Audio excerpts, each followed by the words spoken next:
Ó pè ọ́, ó pè ọ́, olùgbàlà pè ọ́ o, wọ́n á jẹ́ ìpè rẹ̀ o.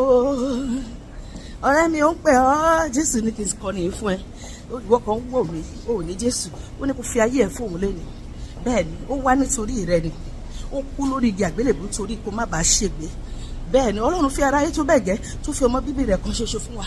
Bẹ́ẹ̀ ni kí n tó bá gbàgbọ́ kó má bàa ṣègbé, kó ní ìyà nídẹ̀kùn, ó ń wò mí ò ní Jésù, fi ayé ẹ̀ fún Jésù lónìí ọ̀la lè pẹ́jù. Ó pè ọ́ o, olùgbàlà ń pè ọ́ o, wọ́n á jẹ́ ìpè rẹ̀ o. Wọ́n á nígbà tí Kristi ń bẹ̀bẹ̀, wọ́n á máa rìnà ẹ̀ṣẹ̀ mọ́ o. Wọ́n á tún gbogbo ohun tó dé yọ, wọ́n á bẹ̀rẹ̀ rèjé tọ̀run. Ó pè ọ́ nísìnyí, òní ni ọjọ́ ìgbàlà rẹ, bẹ́ẹ̀ ni òní ni ọjọ́ ìtẹ́wọ́gbà. Gbọ́ bolùgbàlà tí ń pè, ó pè ọ́ nísìnyí ọ̀rẹ́ mi. Gbọ́ bolùgbàlà tí ń pè, wá nígbà tí Kristi bẹ̀bẹ̀, wá gbọ́ ohùn ìfẹ́ rẹ̀, wá ó kọ ohùn ìfẹ́ rẹ̀, wá ó sì máa ṣàkóṣá padà ṣàkó padà wálé. Ó pè ọ́ nísìnyí, Olúwa ló ń pè ọ́. Gbọ́ bolùgbàlà tí ń pè ọ̀rẹ́ mi, ó ń pè ọ́ nísìnyí. Gbọ́ bolùgbàlà tí ń pè,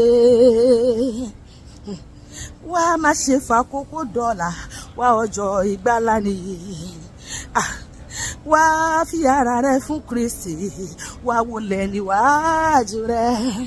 Ó pè ọ́ nísìnyí, gbọ́ bolùgbàlà tí ń pè, ó pè ọ́ nísìnyí, wọ́n bolùgbàlà tí ń pè. Jésù pè wá lọ́sàn lóru lánìí, rumi ayé lójoojúmọ́ la gbóhùn rẹ̀ wípé Kristi tẹ̀lé mi.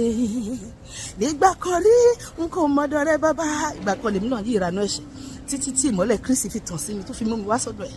Nígbà kan rí ni mo ṣìnà ṣàkólọ́.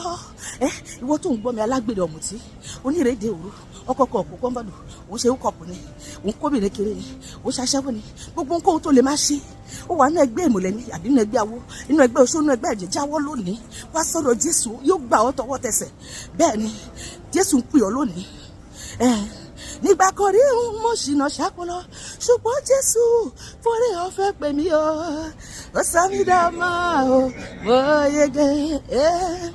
mo yege ní tèmi o, mo yege.